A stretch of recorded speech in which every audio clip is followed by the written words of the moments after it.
Hello my dear students, स्वागत करती हूँ हम सभी का सितंबर शिल्पी होम साइंस क्लासेस में। फ्रेंड्स, आज की क्लास में हम लोग जो पढ़ने जा रहे हैं वो पट्टियाँ। तो जानेंगे पट्टियाँ क्या होती हैं, उनके महत्व क्या होते हैं, उनके उद्देश्य क्या होते हैं, पट्टियाँ कितने प्रकार की होती हैं, इनको हम लोग कंप्लीट करेंगे। साथ ही फ्रेंड्स, मैं आपको बता दूं कि पट्टियों से आपके टीजीटी, पीजीटी, DSSB में और आर्मी पब्लिक स्कूल में 1-2 नंबर के क्वेश्चन आ जाते हैं। ये आपकी पट्टियों से आप देखिएगा प्रीवियस ईयर क्वेश्चन में कि पट्टियों से क्वेश्चन बहुत सारे आ जाते हैं। तो चलिए कंप्लीट करते हैं पट्टियों के प्रकार को, पट्टियाँ क्या होती हैं और पट्टियों के महत्व क्या है और उद्देश्य क्या है। चलिए, पट्टियाँ प्राथमिक चिकित्सा का महत्वपूर्ण भाग है। यानी जो पट्टियाँ हैं वो हमारी जो प्राथमिक चिकित्सा है उसका क्या महत्वपूर्ण भाग है, मेन पार्ट है।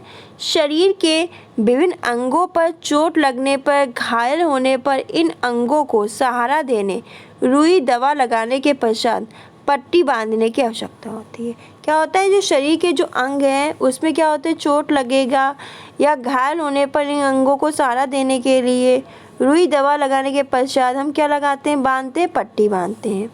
चोट लगने पर रक्त बहने लगता है। जब चोट लगती है तो क्या होता है, रक्त बहने लगता है। इसे रोकने के लिए घाव को पट्टियों की आवश्यकता होती है और इसे रोकने के लिए जो घाव है उसको पट्टियों की आवश्यकता होती है। अस्थि भंग होने पर उसी स्थिति में लाने के लिए पट्टी अनिवार्य हो जाती है। जब अस्थि भंग हो जाता है तो उसे क्या, उसी स्थिति में लाने के लिए जो पट्टियाँ होती हैं वो अनिवार्य हो जाती हैं। प्राथमिक चिकित्सा के बॉक्स में हर प्रकार की जो पट्टियाँ हैं वो होना बहुत ज़रूरी है। अब हम लोग जान लेते हैं पट्टियों के उद्देश्य क्या होते हैं, महत्व क्या होते हैं। तो आपको बता दूँ, प्राथमिक चिकित्सा में पट्टियों का अपना अलग अलग महत्व है। प्राथमिक चिकित्सा में जो पट्टियाँ हैं उसमें अलग अलग अपना महत्व होता है पट्टियों का। मुख्य रूप से जो आपकी तिकोनी और जो लंबी पट्टी है वो काम में लाई जाती है। पट्टियाँ कैसी होनी चाहिए, पट्टियाँ साफ़ सुथरी होनी चाहिए। पट्टी का अगर हम गंदी पट्टी का प्रयोग करेंगे तो क्या होगा कि उसमें उपस्थित जो कीटाणु हैं वो घाव में प्रवेश कर लेंगे और वो घाव को और विषाक्त यानी जहरीला बना देंगे, जो हमारे शरीर के लिए बहुत ही हानिकारक है। पट्टी बांधने के लिए हमें के कुछ उद्देश्य होते हैं, महत्व होते हैं, इनको जान लेते हैं। पहला उद्देश्य है, ये क्या करती है, गंदगी और जीवाणु से रक्षा करती है। पट्टियाँ घाव को पूर्ण रूप से ढक देती हैं। जो घाव है पट्टियाँ उसे क्या करती हैं, उसे पूर्ण रूप से ढक देंगी और उसमें जो जीवाणु है उसको प्रवेश नहीं करने देंगी। दूसरा है दवा को स्थिर रखने के लिए। जो दवा है, तो दवा है, रुई है, खपच्ची है, उसको क्या है, उसके यथास्थानी सही स्थान पर बनाए रखती हैं पट्टियाँ उसे फिर सहारा देने के लिए।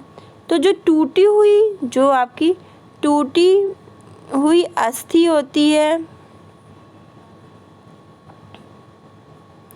और आपके जो आपके टूटी हुई अस्थि हुई घायल अंग है, बाहों को सहारा देने के लिए पट्टियाँ जरूरी होती है।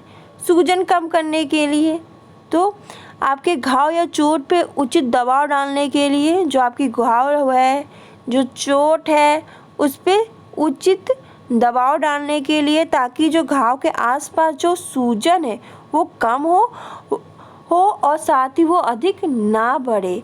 तो इसके लिए भी क्या होती है, पट्टी बहुत जरूरी होती है। फिर रक्त स्राव को बंद करने के लिए, क्या है कि आपको चोट लगी और खून बहने लगा तो आप पट्टी बांध दोगे तो क्या होगा, जो आपका रक्त का बहना बंद हो जाएगा, रक्त स्राव बंद हो जाएगा।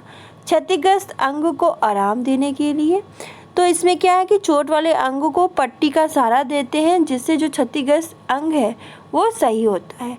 भावी चोट बचाने के लिए, तो आप ये समझ लीजिए, चोट या घाव को पुनः बाहरी आघात से जो चोट है और जो घाव है उसको फिर से जो बाहरी आघात से बचाने के लिए, बाहर की धूल मिट्टी जीवाणु से बचाने के लिए हम पट्टियों का उपयोग करते हैं। पीड़ा कम करने के लिए, तो किसी अंग की जो पीड़ा है उसको कम करने के लिए भी हम क्या करते हैं, पट्टी का उपयोग करते हैं। पट्टियाँ लाभदायक होती हैं। फिर हम देख लेते हैं कि पट्टी के प्रकार क्या होते हैं। पट्टी के प्रकार भी जानना बहुत ज़रूरी है। पहला है, देखते हैं, तो पट्टियाँ आपकी दो प्रकार की होती हैं। एक तो पट्टियों के उपयोग के आधार पे, दूसरा पट्टियों के आकार के आधार पे। पट्टियों के उपयोग के आधार पे और दूसरा पट्टियों के आकार के आधार पे। पट्टियों के उपयोग के आधार पे सूखी पट्टी, गीली पट्टी। पट्टियों के आकार के आधार पे तिकोनी पट्टी, लंबी पट्टी। अब देख लेते हैं। आपकी सूखी पट्टी को 3 भागों में बांटा गया है। एक कीटाणु रहित पट्टी, जाली पट्टी, संकटकालीन पट्टी। साथ ही आपकी गीली पट्टी को भी 2 भागों में बांटा गया है। ठंडे पानी की सेक देने वाली पट्टी, गर्म पानी का सेक देने वाली पट्टी। दूसरा है पट्टियों के आकार के आधार पर, तो तिकोनी पट्टी, लंबी पट्टी। तिकोनी पट्टी आपकी पूरी पट्टी, चौड़ी पट्टी, पतली पट्टी है। 3 प्रकार की पट्टियाँ होती हैं तिकोनी पट्टी में, पूरी पट्टी, चौड़ी पट्टी और पतली पट्टी। तो ये आपके थे पट्टियों के प्रकार।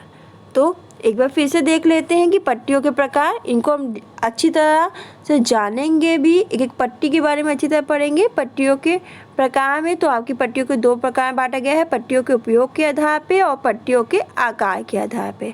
पट्टियों के उपयोग के आधार पे सूखी पट्टी, गीली पट्टी, जिसमें आपकी सूखी पट्टी को 3 भागों में बांटा गया है। कीटाणु रहित पट्टी, जाली पट्टी, संकटकालीन पट्टी। गीली पट्टी को हम 2 भागों में बांटा है हमने, ठंडे पानी की सेक देने वाली पट्टी, गर्म पानी का सेक देने वाली पट्टी। फिर आपकी पट्टियों के आकार के आधार पे पट्टियाँ 2 भागों में बांटी हैं, तिकोनी पट्टी, लंबी पट्टी।